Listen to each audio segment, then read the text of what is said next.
The other Epstein Island is something we need to talk about. This TikTok is incredibly disturbing, so viewer discretion is advised. This is North Fox Island in Lake Michigan. And in the 1970s, one of the nation's largest pedophile and CP rings was being run off of this island. And oh yeah, the guy who was running it escaped justice. This is Frank Sheldon. He was like the Epstein of his time. He was a millionaire socialite who knew a lot of people in politics, and the communities surrounding North Fox Island knew him as Uncle Frank. Now, at some point in the late 60s, early 70s, Frank Sheldon actually purchased North Fox Island, so the island was his personal playground. And at one point, Frank met this guy, Gerald S. Richards. Gerald was a hardcore pedophile, and he and Frank came up with a plan. Together, Frank and Gerald created an organization called Brother Paul's. Their organization stated that they were flying disenfranchised children out to their island so that they could show them a good time camping in the woods. But once these children got out there to the island, they weren't camping.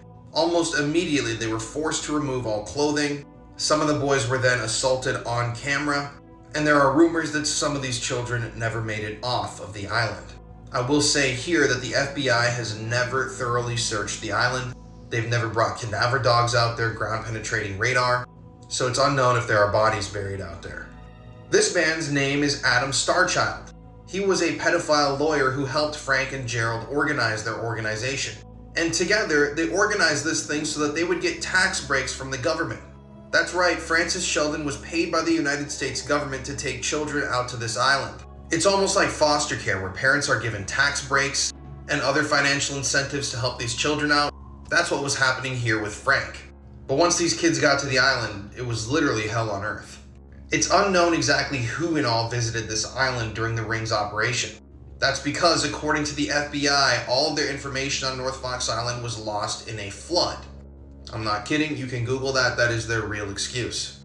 Francis Sheldon had an airstrip installed on the island so that he could fly in and out at any time. Here's a photo of some of the children from North Fox Island. I'm just gonna let that sit with you, how disturbing this is.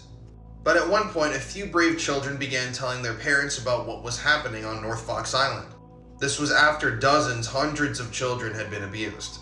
And somebody in the FBI or the local authorities tipped Francis Sheldon off, and before he could be arrested, he flew off of his island on his private plane and flew all the way to the Netherlands. That's right, Francis Frank Sheldon never served a day in prison for his crimes, for victimizing hundreds of children. In fact, only one person ever served time in prison for this stuff. None of the hundreds of pedophiles that were purchasing this material produced on the island, none of the men that visited the island, nobody except Gerald Richards, the guy who helped start this organization. And guess how much time he got in prison? 2 years. And then after he got out, he assaulted another child and was sent back to prison. I actually visited North Fox Island recently while filming my documentary about all of this. It was extremely hard to get to, a 2.5-hour boat ride. Here's the airstrip. Here's a photo of Frank Sheldon's personal cabin, the ruins of it. And here's a photo of one of the cabins where the CP was produced. This island is also closely tied into the story of the Oakland County child killings. 4 unsolved murders of children, and that is a whole can of worms we'll have to talk about in another TikTok. If you want to watch the video, you should definitely go check it out. This is its title on YouTube. We dive deep into this entire thing, exposing all of these sickos. And YouTube demonetized my video, so your guys' viewership would really be appreciated so we can get the word out about all this stuff. I'm not doing this for money, I'm doing this because I want people to see this video. Here's my channel also, we're almost at 1 million subscribers.